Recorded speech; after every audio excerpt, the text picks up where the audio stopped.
Comment est-ce que je me suis blessé la cheville et le plié cet été? Comment est-ce que je me suis soigné? C'est toujours embêtant pour un randonneur et un guide. C'est ce qu'on va voir dans cette vidéo. Alors comment j'ai fait pour me faire une entorse à la cheville et une forte inflammation dans le pied?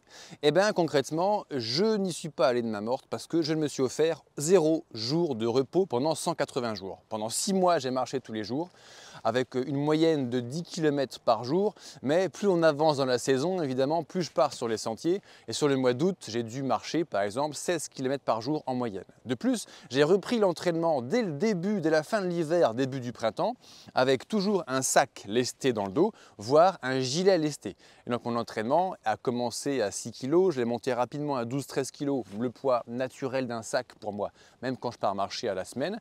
Et puis j'ai acheté un gilet lesté qui me permettait de monter jusqu'à 20 kg. Donc j'avais toujours de la charge sur moi et je m'entraînais tous les jours, sans repos. Le repos, c'est pas vraiment un mot qui fait partie de mon vocabulaire, on ne m'a pas appris ça, donc je me repose assez peu et je pense que c'est une erreur, on en reparlera un petit peu dans les grandes leçons de cette histoire. Parce que derrière chaque tuile qui te tombe sur la gueule, il y a une leçon à retenir pour ne pas avoir besoin d'une deuxième tuile pour avoir à la prendre. Alors ensuite, j'ai même repoussé mes vacances pour de mauvaises raisons.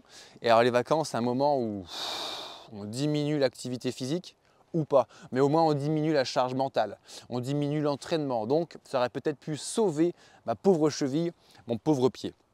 Et puis aussi cette année, j'ai marché sans bâton, donc même quand je fais des journées de 26 bornes et 750 mètres de D+, avec le sac dans le dos, je n'utilise plus du tout de bâton. Or les bâtons, vous le savez les amis, comme on en a parlé dans une ancienne vidéo, les bâtons, c'est 30% de choc articulaire en moins. Les bâtons, c'est ce qui peut faire la différence entre une cheville, un genou, une hanche, un pied, une colonne vertébrale, des cervicales qui souffrent et un randonneur, une randonneuse en parfaite santé. Non seulement je n'avais pas de bâton, mais en plus cette année, je n'ai pas beaucoup utilisé mon chariot.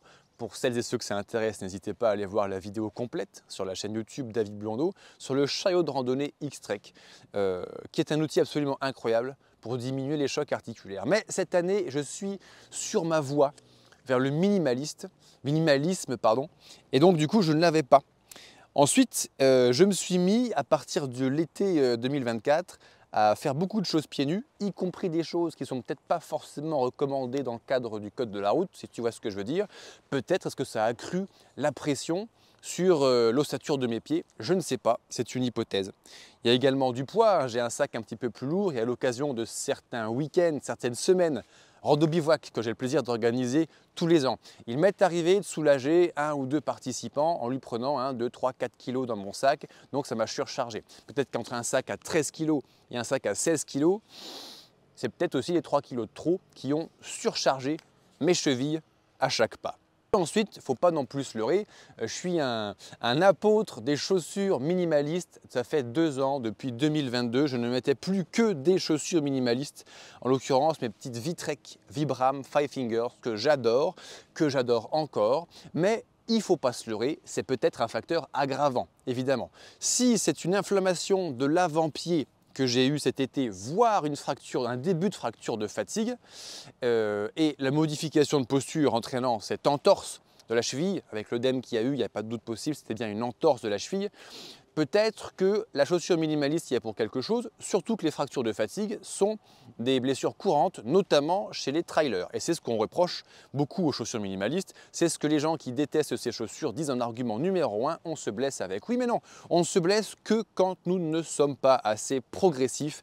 Et donc la dernière et la principale erreur, très certainement, que j'ai commise cet été, c'est le manque de progressivité. Bon alors, on a une inflammation, peut-être une petite fracture de fatigue, une entorse, dans tous les cas, comment est-ce qu'on va gérer ça? Comment est-ce que j'ai traité ça? Alors je tiens à préciser, à repréciser comme souvent que je ne suis pas médecin. Oui, je suis coach sportif, je suis guide de randonnée, je ne suis pas médecin, kiné, ostéo, etc., etc. Donc, je ne fais dans cette vidéo qu'un retour d'expérience, un petit retour d'expérience selon mon point de vue. Donc, voilà, ça vaut ce que ça vaut. Gardez ça en tête. Immédiatement, repos. J'étais en train de faire une randonnée à la semaine, immédiatement j'ai interrompu la randonnée. Parce que plus tu mets de l'effort sur une blessure, plus tu aggraves la blessure. Entre une petite entorse, une petite inflammation et une petite entorse, une petite inflammation sur laquelle tu mets 4 jours de plus de rando, ça peut se transformer en grosse entorse, grosse inflammation et donc gros problème. Donc quand tu sens que tu as trop tiré sur la corde, que tu es en train de franchir la ligne rouge, on arrête immédiatement. Repos immédiat et utilisation immédiatement de béquilles. Pour la première fois de ma vie, j'ai utilisé 2 béquilles et je me suis rendu compte à quel point c'est un super entraînement haut de corps parce qu'en fait, tu fais travailler les triceps, les avant-bras, les pecs, les épaules, les dorsaux, c'est génial, les abdos pour le gainage. C'est incroyable les béquilles depuis. Je me suis entraîné quand je fais mes petits exercices de renforcement musculaire. Il m'arrive encore d'utiliser mes béquilles pour bien travailler le haut de corps quand je suis à la maison et que j'ai pas beaucoup d'outils sous la main. Ensuite, je suis passé à une seule béquille. Après, j'ai arrêté les béquilles. Ma cheville, évidemment, je l'ai soulagée en mettant une bande partout autour pour pouvoir la soulager, soulager les rotations pour les éviter au maximum.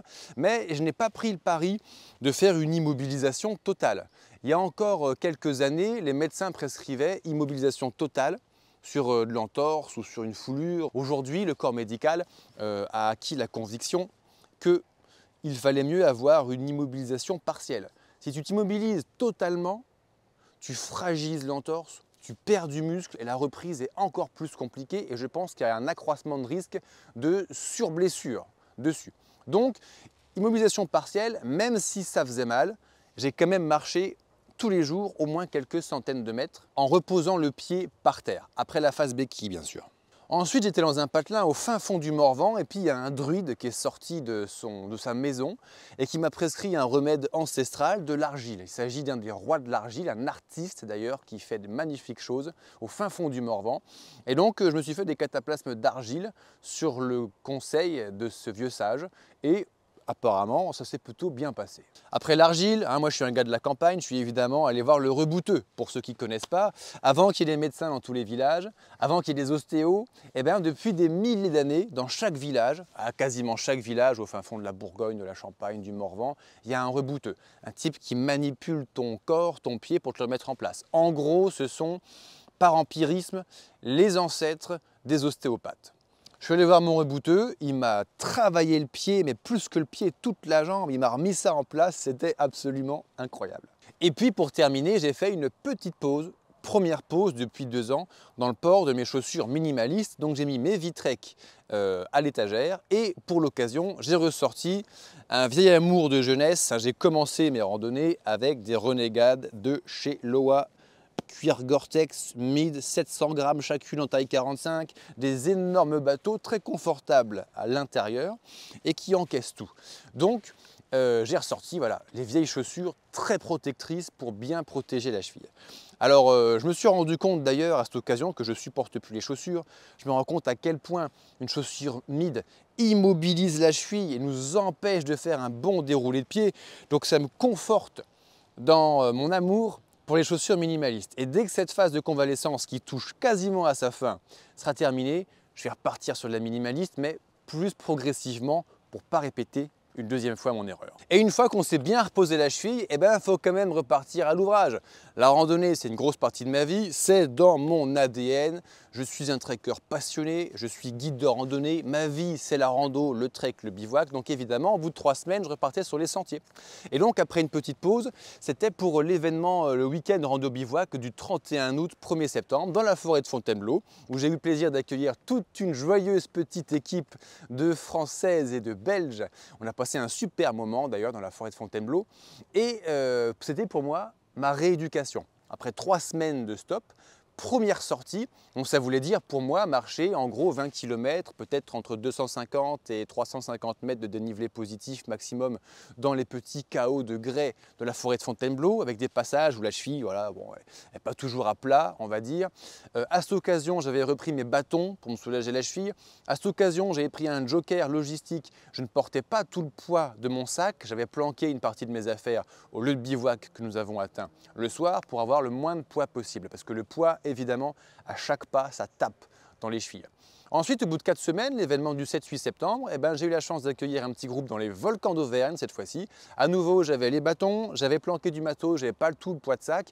Mais là, on est monté à 650 mètres de D+. Le premier jour, 22 km, 650 mètres de D+. Et le deuxième jour, 24 bornes et 1200 mètres de dénivelé négatif. Et la cheville a encaissé. Alors, remis en confiance dans mon corps, dans mes capacités, on a enchaîné et au bout de 5 semaines, à l'événement qui a suivi mi-septembre, là je suis reparti Le poids de sac complet, c'est-à-dire à 13 kg, 13,5 kg certainement, avec 3 kg d'eau, 3 litres d'eau, et avec 100 bâtons.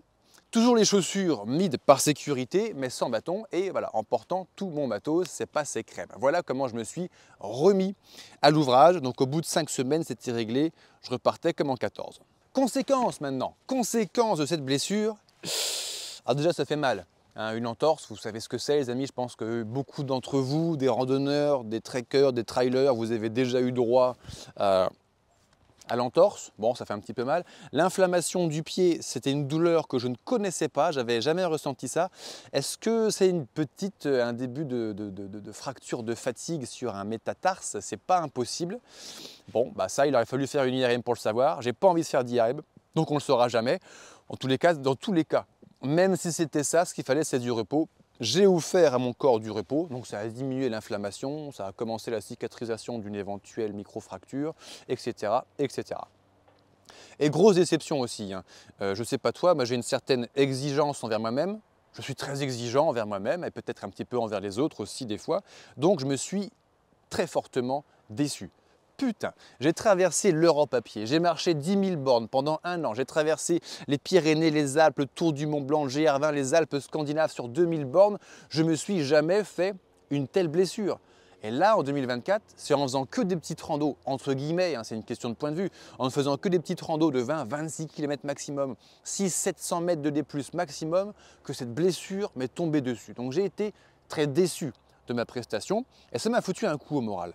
D'ailleurs, pour vous les amis qui me regardez toutes les semaines sur ma chaîne YouTube ou sur les autres réseaux sociaux, que ce soit Facebook, Instagram, TikTok, SoundCloud, sur le blog Le Banquier Randonneur, etc., vous avez peut-être vu sur mon visage, dans mon énergie, eh bien, un ton peut-être un peu plus grave, un ton peut-être un peu plus sérieux, un peu moins rigolard que d'habitude, parce que j'avais un petit coup au moral, effectivement.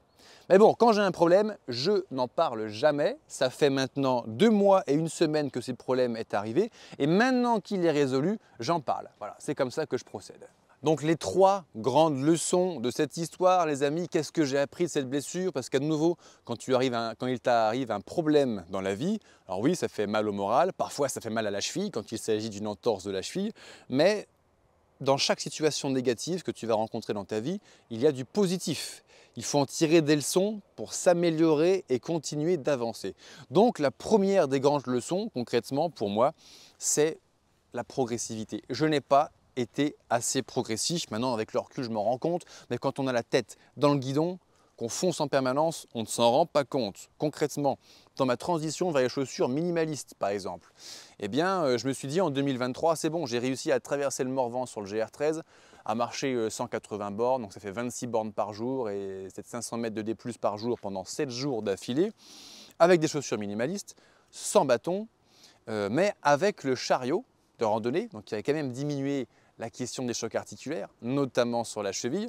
Je me suis dit, ouais, c'est bon, ça passe, je suis indestructible, je suis immortel, c'est parti, on y va. Et donc j'ai marché 6 mois sans bâton, sans chariot, avec des chaussures minimalistes, avec un sac de 13,5 kg dans le dos. Et voilà ce qui est arrivé. Donc, je pense que je n'ai pas été assez progressif. Alors, je vais être plus progressif. Je vais alterner, je vais y aller mollo sur les chaussures minimalistes. Je reprendrai peut-être un petit peu plus les bâtons, un petit peu plus le chariot pour la belle saison 2025. Et puis, la seule façon de savoir si ça passera pour cette deuxième tentative, c'est de le faire. C'est exactement ce que je vais faire. Deuxième grande leçon, et ça à nouveau, c'est pas dans l'éducation, c'est pas dans ma façon de faire, le repos. Il faut que je prenne du repos et du repos de manière régulière. Il va falloir que j'agende, que je planifie du repos. Là, pour te dire, au mois d'août, j'ai pris 4 ou 5 jours de repos sur 31 jours, par exemple. Pas beaucoup de vacances, pas beaucoup de week-ends. C'est vrai qu'avec le lancement de mon activité, j'entreprends la randonnée, le trek à travers les réseaux sociaux, le blog, la vente de matériel. Maintenant, je suis guide de randonnée de mai à septembre. Je suis quasiment 2 mois et demi, donc 1 jour sur 2, en fait, je suis dehors avec mes groupes et c'est un grand plaisir. Par contre, j'en oublie peut-être un tout petit peu, porté par la passion, l'envie, j'en oublie peut-être un petit peu le repos. Donc, je vais essayer de me reposer. Sincèrement, je ne sais pas comment je vais faire. Et troisième leçon, troisième grande leçon, qu'est-ce que c'est? Ah oui, quand tu es guide de randonnée et que tu as une entorse, tu as un gros problème. Parce que, bon, quand j'étais jeune, que je partais traverser l'Europe à pied, si j'ai une entorse, ça ne regarde que moi. C'est-à-dire que j'annule l'expédition, et puis j'y retourne quand je suis à nouveau prêt au combat. Là, j'ai des engagements, j'emmène des groupes, donc je suis en train de recruter ma team de guides. On est en train de former la compagnie de guides de randonnée. Et dans quelques années, les amis, nous, avec mon équipe, serons en mesure de vous faire vivre des événements rando bivouac partout en France. D'ailleurs, si tu es guide de randonnée et que ça t'intéresse ce projet, si tu as envie de devenir guide de randonnée et que ce projet t'intéresse, n'hésite pas à me contacter. Peut-être en privé, ce sera mieux, donc tu peux me contacter sur les messageries privées des réseaux sociaux, les différents réseaux sociaux sur lesquels tu vas voir cette publication, ou sur mon adresse mail, lebanquierrandonneur@gmail.com. Voilà. Allez, c'est le dernier moment pour mettre un pouce, t'abonner, et moi je te dis à la semaine prochaine pour une nouvelle vidéo sur la randonnée, le trek et le bivouac. À très bientôt, ciao!